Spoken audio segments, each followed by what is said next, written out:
Hello and welcome to Politics Today. I'm Farrukh Pitafi. Once again we are going to talk about politics of Pakistan, especially after Kashmir elections. We have seen a by-election today in PP 38 Sialkot, a seat that was vacated because of the death of one MPA from PML N. It seems that PML N has lost that seat as well. Why would that be? It is a big question. At this moment, I am just using the reports from the media. Remember, we cannot say with confidence till the time that the formal result comes, the final result comes. But having said that, there are aspects which are important because it is thought that PMLN is going through a phase, a crisis of image. It might be because of Nawaz Sharif's meeting with Hamdullah Mohib, the Afghan National Security Advisor, or for that matter, umpteen other episodes that took place on the election day on Kashmir, during Kashmir elections. But that is not all. We are going to talk about that. We are also going to ask who is leading PMLN right now, because everyone, and I included, were under the impression that Shehbaz Sharif leads the party. But in Kashmir, we did not see him taking the front seat. We didn't see him addressing any public rallies. So what exactly is going on? Is it the division which is going to eventually split the party? Then we are going to talk about the issue we discussed briefly yesterday as well, and that is the two vacant seats in the Election Commission of Pakistan, because that is also important. Last time there were seats vacant in the Election Commission. It took the government and opposition and the entire system almost an year to resolve the issue, and in the end it had to go to the court and then come back to a committee, and that actually solved the issue. I'm going to introduce the panelists also in a short while, but before I do that, our team has prepared a report for you. Let us watch that, and then we are going to talk about all these matters.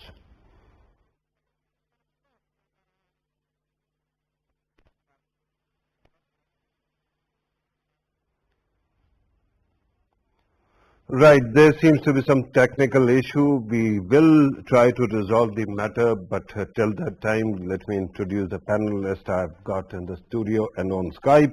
In the studio, I'm joined by Javed Sadiq Saab, who's a senior journalist, anchor, analyst, columnist, editor, whatnot. Thank you very much, sir, for being part of the program.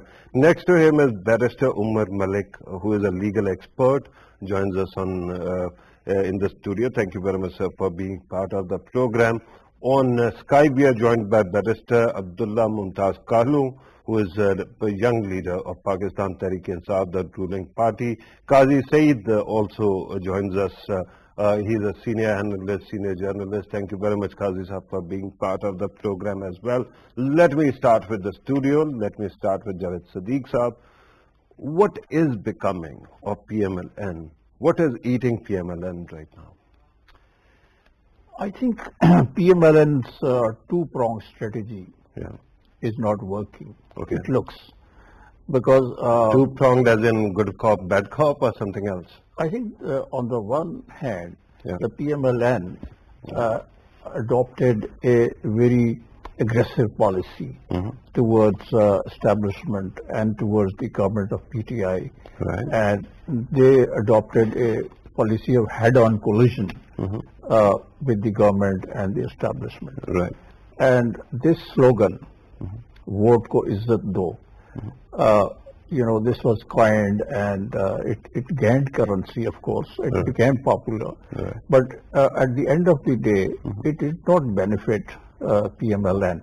Right. And the second prong was led by Mr. Shehbaz Sharif, the former chief minister, and now the good cop. A good cop, an opposition leader in the National Assembly. Right. And he was of the view, and from the very beginning, he was of the view that the party should not take a confrontational line towards the establishment of Pakistan. But the party head, Mr. Nawaz Sharif, the former Prime Minister, and his daughter, Maryam Nawaz, they said the strategy of reconciliation and having some sort of understanding with establishment is not going to produce positive results from the context of the PML N. With due respect, Javed Sadiq Saab, if reconciliation of any kind is bad, what is Mian Nawaz Sharif doing abroad?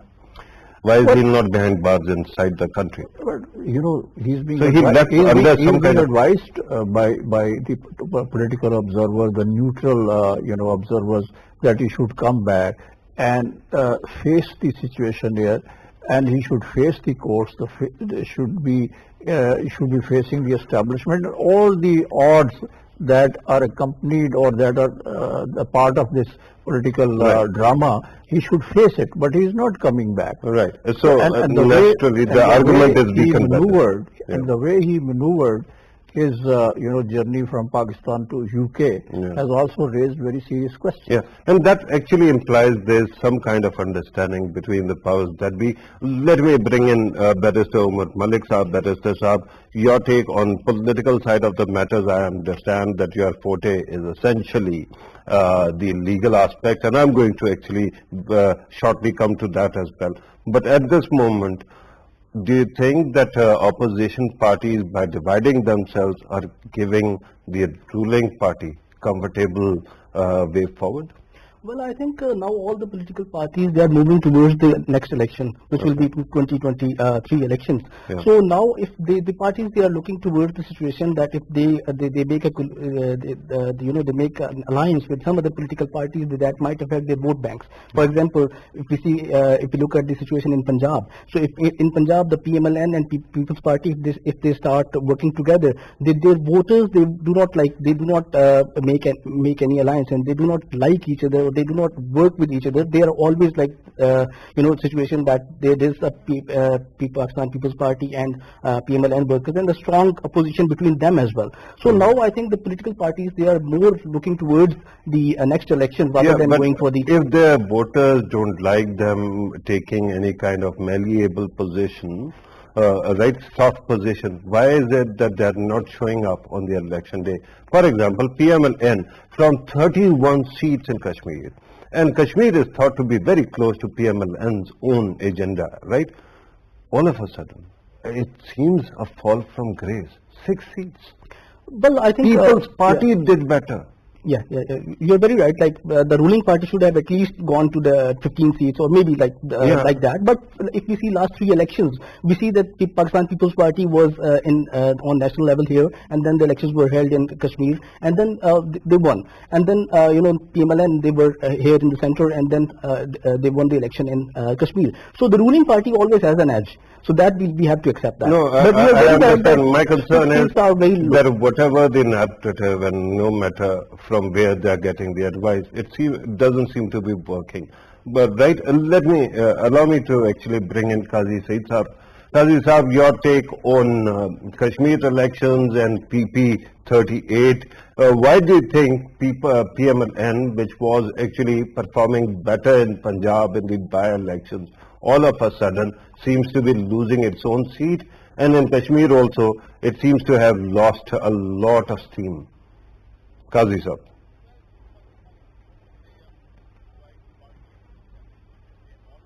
Qazi Saab, you'll have to unmute your mic. We can't hear you.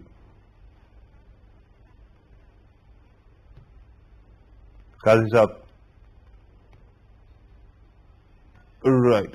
There seems to be some technical glitch.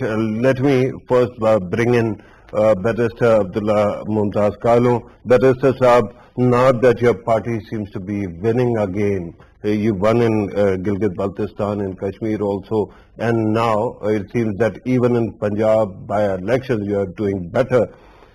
What exactly is going to be the nature of your policies? Is there going to be any shift, because you have already spent 3 years out of 5 years of your term, and it seems that now everything is preparation for the next election? Please go ahead. Barrister Kalu. Thank you, Pitafi, for having me on your show. This is a very interesting question. Pakistan Tehreek-e-Insaf has done incredibly well in Gilgit-Baltistan, Azad Kashmir, like you mentioned. It's also starting to win back the by-elections in the Punjab. And the reason why that has been is because of the economic turnaround that has been in effect since this year. This year has seen growth rate of 4%. Remittances are at all-time high. Exports have gone up as well. So much of the picture of doom and gloom that has been painted by PTI or my government's detractors has suddenly been turned upside around. And the problem that the opposition parties are having is to maintain a narrative that remains popular with the people of Pakistan. And as for the policies of Pakistan Tehreek-e-Insaf, as you've seen with the budget this year, Pakistan Tehreek-e-Insaf is wanting to implement a people's-friendly budget to ensure that people in all stratas of society, especially the ones at the lowest end, are the ones that are most accommodated. And you can see that from the social welfare programs that are also in full effect, such as the Asas program, the Langars. Everything that we're doing, we're trying to make sure that the weakest amongst us are able to stand tall in Pakistan society. That is the essence I hear what you're saying, but inflation still remains a concern. Today, the prices of essential items actually went up even in the utility stores. So there needs to be some kind of focus on these matters as well. Is it not true? Indeed, you're very right. Inflation has been something that the government has been trying to tackle for the best part of the past 2 years. But then again, if you look at inflation across the world, inflation has hit all of the countries, even the most developed countries in the world. And part of the reason was due to the coronavirus pandemic. However, you're quite right that inflation is one of the last and most important agendas on Prime Minister Imran Khan's agenda, and he wants to tackle that. Inshallah, by the year's end, we will be able to tackle inflation as well and ensure that people are able to get their value for money on basic food items and other items. Right. Barrister Saab, I'm going to come back to you in a short while. Meanwhile, if you can do us a favor, you are sitting almost in dark, so I couldn't make out your features. If possible, kindly do something about your face light till the time we come back. There must be some light in front of you that can be switched on. Let me go to Qazi Saab. Qazi Saab, you have seen PML N's performance in the past 10 by-elections, and there is a by-election today, and we saw a performance in Kashmir as well. What do you think is undermining PML N? Its own internal divide or something else is going on? Qazi Saab. I said there is not a great turnaround in the lives of, and we have seen the and it's of course going up everywhere in the world. Post-corona, inflation is everywhere in the world, about 5%, as UNO says. But this particular case with PMLN, it was the most, so to say, a blue-eyed party of the establishment. So it has large favors with the establishment. And now I was told, I don't know about the final result, but on my way home, about 2,000-3,000 lead up to 2,000-3,000 votes were being reported. I don't know what is the condition right now, and it is being said that to be PTI. I don't know. I'm not sure. I was told that PTI is set to win that seat as well. It was a very secure PMLN seat. In fact, the strategy and Mia Saab's a particular advisor, like Pervez Rashid's strategy and the Siddiqui Saab's strategy, did it both. Because they did not have any, I don't think any other party, including all, they have any big social base. And when you don't have a social base, you cannot fight the establishment. There are problems with the establishment. There has been, and now establishment has gone a little bit, is on the defensive as well. And we have third consecutive democratic regime in place. And still we see that the democratic institutions haven't been strengthened as we expected them, because the basic thing, I was talking to a PPP stalwart yesterday, and what he said, it was amazing to me. He said that the era of people's politics is over. Now it's the People's Party who won all the seats in 70 or here, and this is the People's Party who was the main beneficiary of 1968-69 movement. You know, they uprooted the well-entrenched dictator. They gave us the 73 constitution. Thrice they had the government had a federal government. and now their third term is going on, and that is because of the movement. Problem with the political elite today is that they have lost faith in the masses. Now they deal and maneuver with the so-called stakeholders. Who are the stakeholders? International financial establishment, local establishment, and the America Bahadur, which is on the retreats, it looks like, and then other superpower. Next. Sorry to cut you, but you are forgetting a very important stakeholder, that is the voter itself. No, this is the point I am trying to make.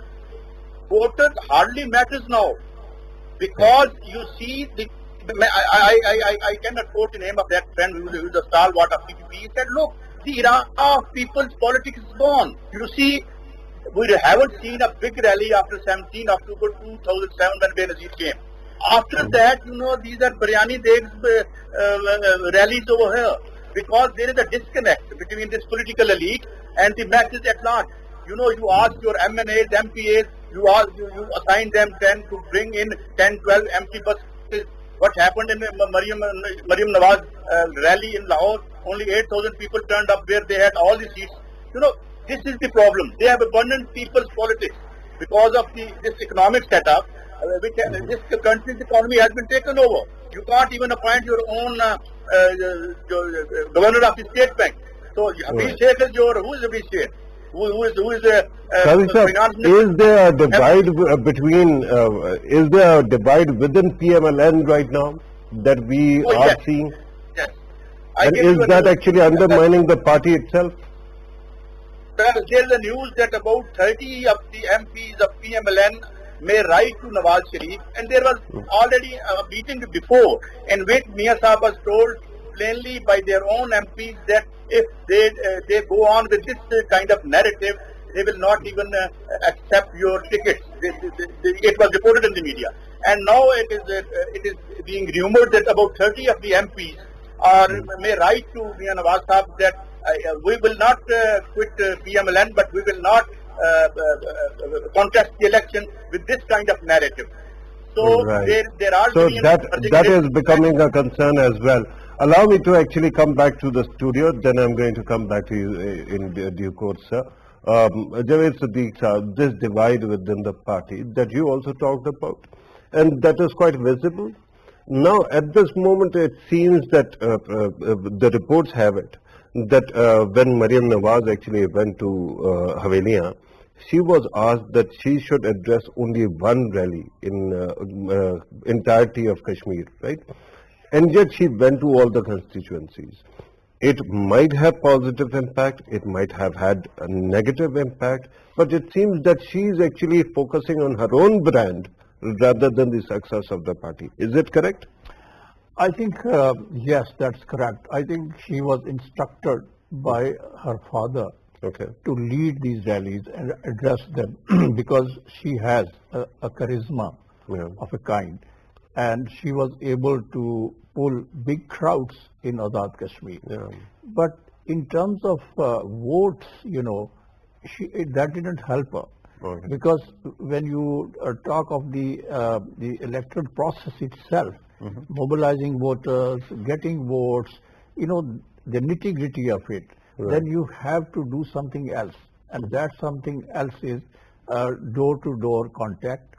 And also in Azad Kashmir's context, the Baradari system. There are Sudans, there are Gujars and Chaudhries and Rajputs and all kinds of people living there. Families, and there are some seats in Azad Kashmir where the people or the political leadership of Azad Kashmir is very well entrenched, and it is difficult to defeat them. For instance, Barrister Sultan Mahmood is a candidate who always won the election in Azad Kashmir because he is well entrenched. Similarly, Sardar Atiq, the former Prime Minister. And he won as well. Yes. Both are former Prime Minister. Exactly. The Sardar Yaqub, the former President, has won.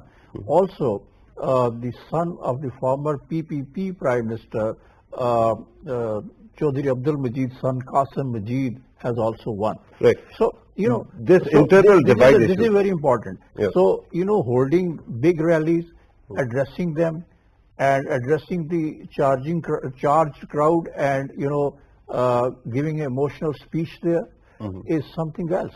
But when it comes to taking people to the polling stations and the getting their dynamic vote, on the election day it is are a different dynamic. It's a different ball game. Absolutely. And one concern that I have, and we saw an implication of that as well, whatever big rallies were taking place, we didn't see any social distancing, we didn't see any mask wearing, we didn't see any precautions. In the end, Maryam Nawaz has also tested positive for COVID, right?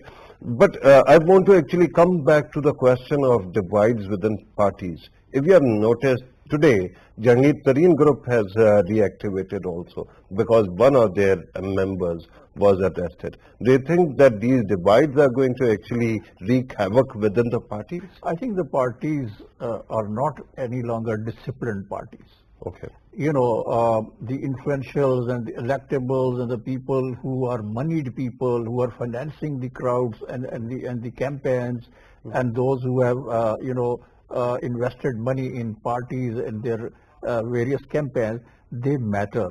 And their weight is so big that they can, take away things with them. So Jahanzeb Tareen is one of them. His opposition is terming him as an ATM of PTI. Okay. So similarly, all political parties have their own financiers, their ATMs.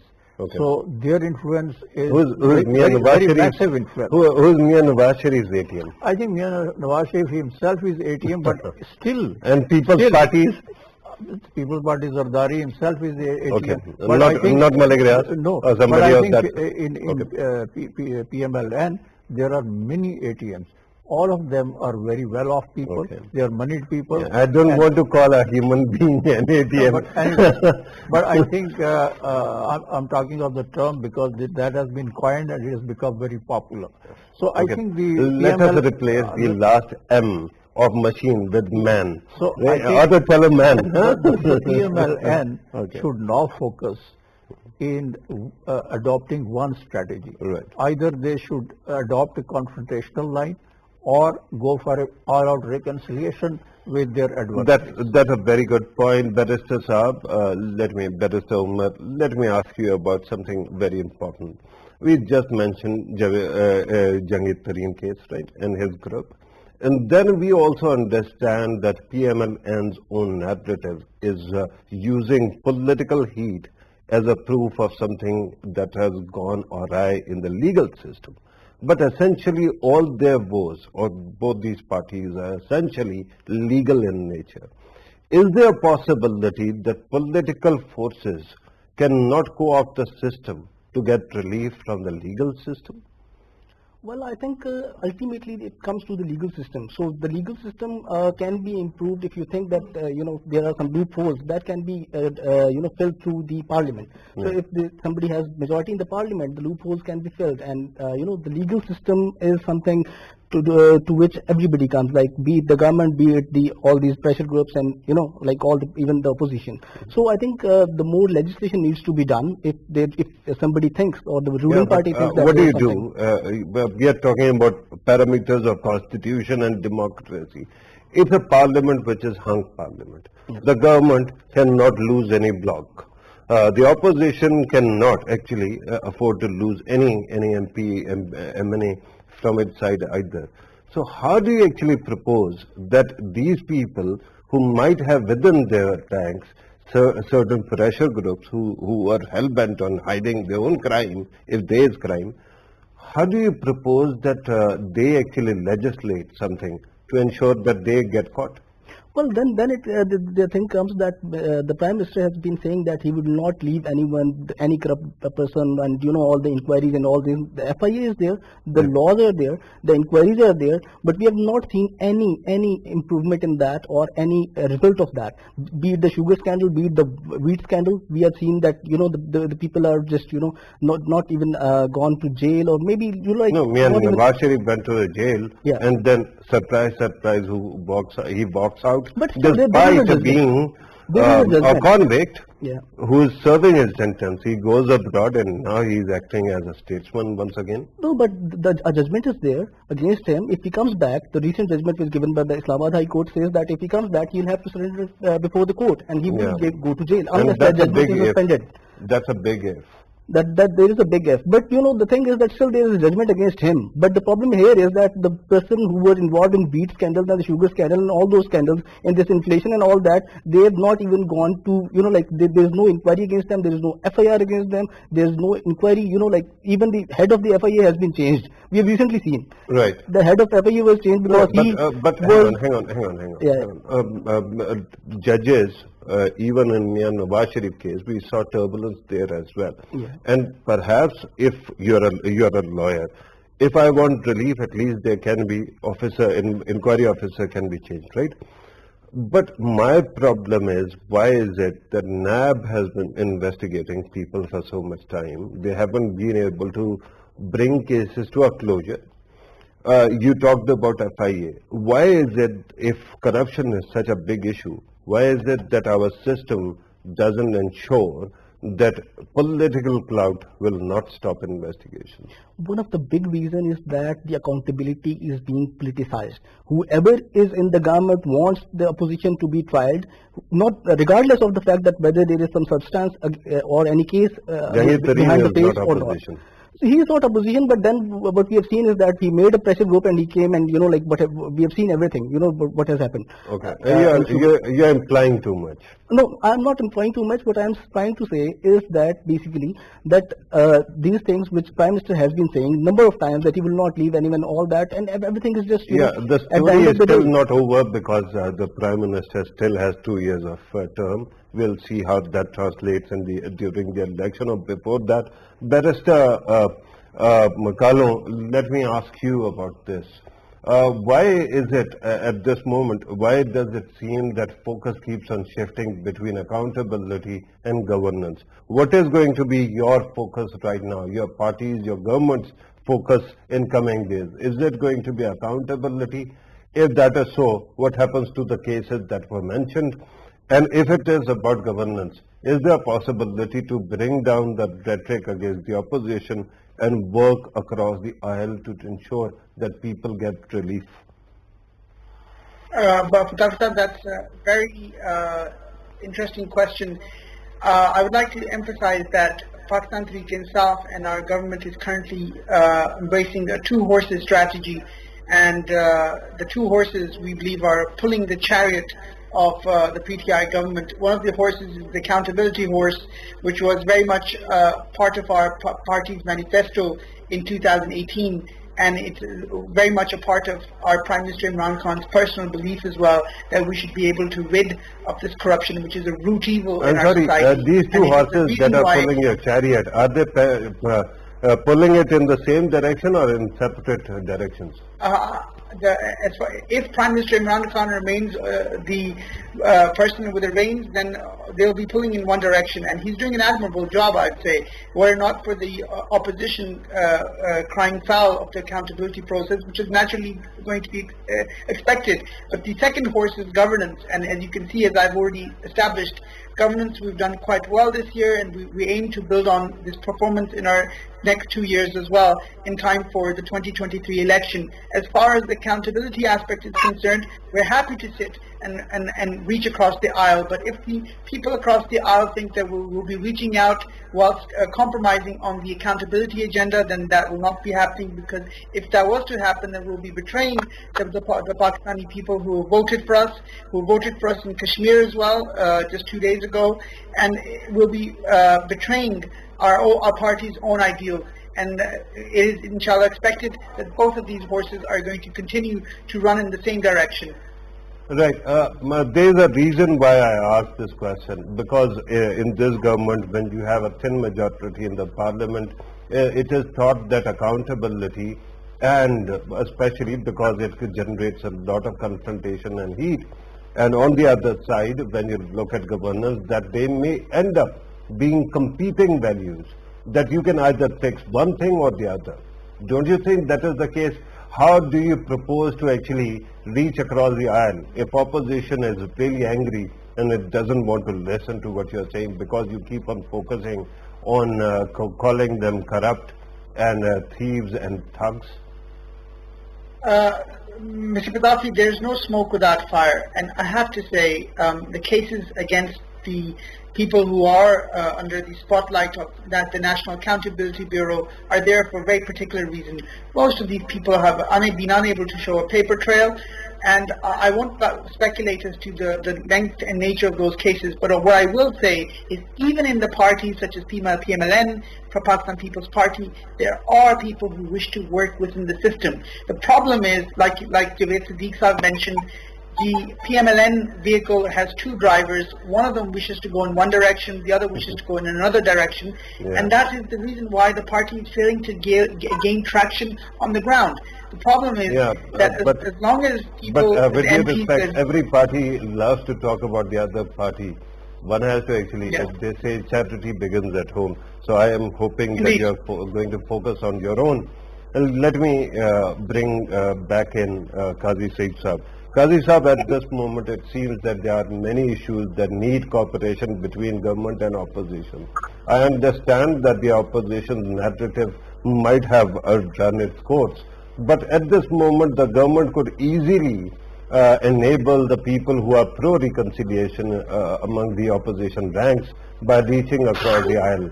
One example is that the Election Commission of Pakistan, two of its members have retired and they need to be replaced within 45 days. That won't happen if the Prime Minister cannot talk to Shehbaz Sharif, the opposition leader. Do you think there is a possibility that the government can now focus on this and try to actually focus totally on relief provision to the people of Pakistan? Well, I don't think the relief to the people of Pakistan is a priority for anybody. I mean the ruling party or the opposition. This reconciliation. Look at the opposition. What they want from the government. They want the withdrawal of all the cases. They want to. You remember when Khaja Asif in National Assembly said that look, there is no accountability for the generals and the judges, but us. It is a matter of untouchability. They say we are also untouchable like you.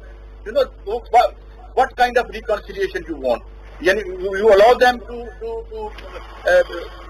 plunder the kitty and the formation of you allow the formation of black money. What kind of what can be negotiated between them? What is there to be negotiated? As far as the system is concerned, they all agree on it. They all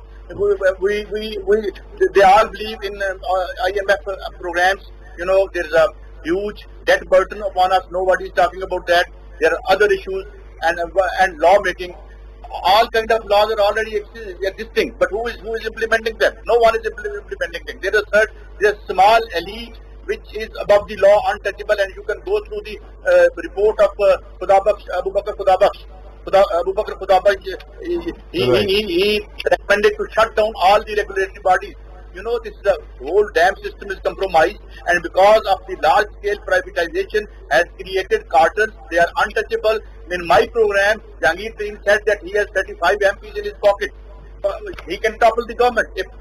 If the establishment allows him, he can topple the government. So you cannot conduct a fair accountability of any of the members of the elite in such an environment. Right. So what if you are going to actually hold everybody accountable and they have power groups or pressure groups within parliament and within parties? How do you propose you actually go across and do that? Because at this moment it seems that there are parties that will threaten the various political dispensations just to get their way. On the other side, you said that opposition keeps on asking for concessions. Shehbaz Sharif is, as you pointed out yourself, is actually fighting for ascendancy within his own party. So maybe actually reaching across the aisle might be able to empower him, and he might actually render the cooperation that the government needs. Look, the main problem is which I mentioned earlier in the first instance. They have अब ताकत का सरचश्मा आवाम है, it's gone long ago. Now this is the wrangling between the elite over the pie or the part of the pie they are fighting for. Nawaz Sharif says, look, if I have more money than my resources, what to you? Who are you to ask? This is the mindset. And now we have stepped into a very difficult world, post-corona world. There is a recession, there is a huge recession. There is no discussion on that.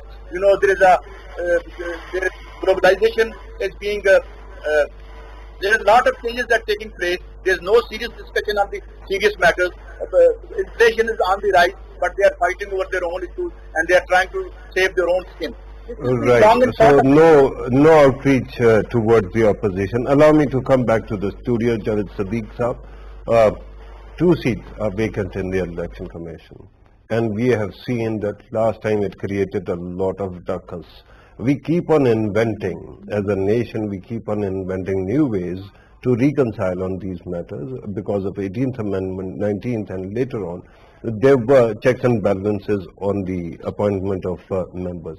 But last time, it created quite a spectacle when the matter first could not be resolved by the Prime Minister and opposition leader, went to a committee, from there it went to Honorable Court, then Court sent it back, and in the end, the government got the members that it keeps on objecting to, right? Is there a possibility that the government this time and the opposition can work together to ensure that it doesn't go to that kind of a situation? I think the government and opposition must sit together and resolve the political issues. Basically, it is a political issue.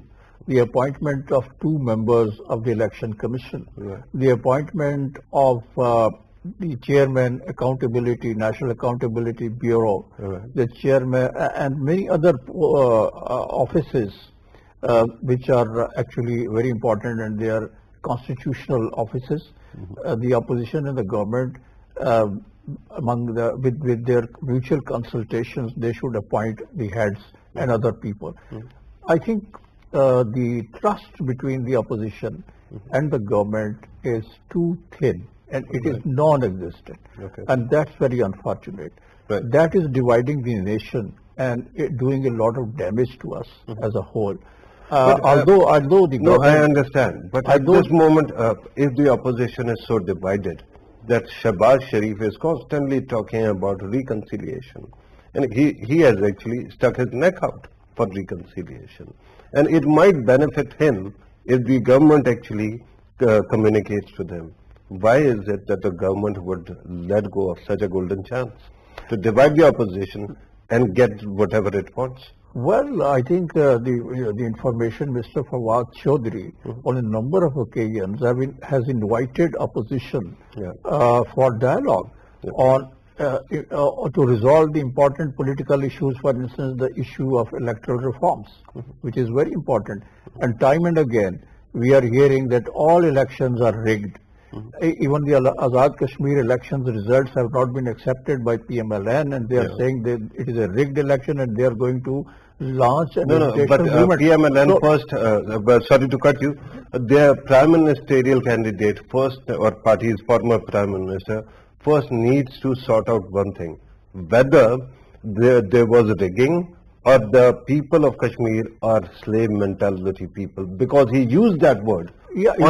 But taking viewing the things from a broader perspective, from the national perspective, that the government and the opposition should join hands. They should put their heads together to resolve these issues. These issues should not go to the court of law. The courts, the Supreme Court and the High Courts, have time and again urged the government and the opposition leaders to resolve these matters in the parliament and do not allow these matters to come to the court of law. So I think this is high time that the government and opposition should sit together and they should move towards this reconciliation, and I think they should resolve the political issues through a dialogue. Javed Siddique Sahab, your comment is so good and so comprehensive that it sounds like a conclusion. I'm going to actually take it as conclusion because we are running short of time, right? Umar Sahab, let me ask you about the legal structure or the constitutional structure to appoint these people to the various bodies. Do you think this idea of first consulting with the opposition leader is something that has actually created more problems than solutions, or it is something else? Because every time you do it, despite that, I mean, the current chairman NAB was elected or nominated by the previous two parties who simultaneously are blaming it. On the other side, Election Commission was also constituted with their consultation, but they keep on also objecting to that result. Why actually have this provision? Is there possibility to actually remove it? Well, I think the legislature, they placed this condition over there just for the reason that all the political parties, or especially the opposition, because then they go for the election. For example, next election is coming up very soon. So the basic purpose of this consultation process, which was placed in the election laws, was there that after the elections, nobody would say that that election commission was biased or the members were biased. Members from all the provinces were biased. That's why this process was placed over there. So what happens now is that... But it has created all the problems. It doesn't give any solutions. Even if you bring in angels into these panels, opposition or the losers are always going to, cry wolf.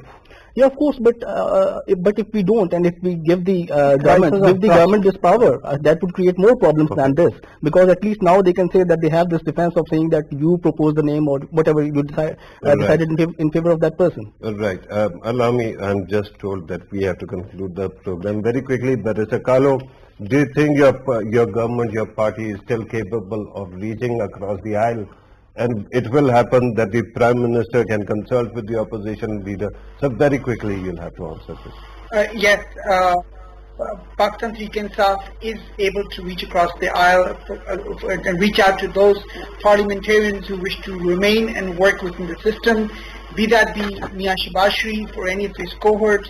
We're ready to do that. We're ready to embrace them and be able to resolve the issues faced by the Pakistani populace. Right. That is music to my ear. So let me very quickly go to Qazi Saab. Qazi Saab, if you want to actually conclude as well, please do. There seems to be a stalemate in the system, which is always difficult for the country. It has negative implications. How to actually resolve it? Very quickly, your conclusion. There are no political difference. What is it they differ over? As I pointed out earlier, they want concessions, as you asserted earlier. And if Imran Khan is not willing to give them so-called NRO or whatever, and the case against Mian Shehbaz Sharif is open and shut case, everybody says that. And they tell us that, look, somebody put money into my pocket without my knowledge. So this kind of argumentation and whatever they said before the investigation team, you all know. So I don't think it is going to be resolved. But I don't think that now Pakistan establishment and PML N can coexist anymore in this form. Yes, sir. Right. On that observation, sir, I'm told that we have to conclude the program. Qazi Syed, sir, thank you very much, sir, for being part of the program. Barrister Abdullah Mumtaz Kalo, thank you very much for your precious time. Javed Siddique Sahab, always great having you in the show. Barrister Umar Malik Sahab, today you were a little bit laid back, right? We had this discussion at the start of the program, but always the next time. Thank you very much, sir, for being part of the program. Viewers, you have listened to our participants. There are two aspects which are very important. Let me quote from one of my favorite films, that is Anger Management. That actually goes for, I'm paraphrasing Jack Nicholson. There are two kinds of anger, useful anger and useless anger. The useful anger helps you get through difficult ordeals, and the useless anger only hurts you and your interest. It seems that PML N has gone in the direction of the latter. Perhaps it is high time that it has to actually reconcile with this. Regarding the government also needs to realize that there are only 2 years left in the elections. And at this moment, whatever agenda it wants to push forward for the relief and reform of the system, it will have to do with the cooperation of opposition. And for that, they will have to reach across the aisle, and not merely through the Speaker National Assembly. Perhaps Prime Minister will have to talk to opposition leader. This was today's program. Thank you very much for watching. Take care.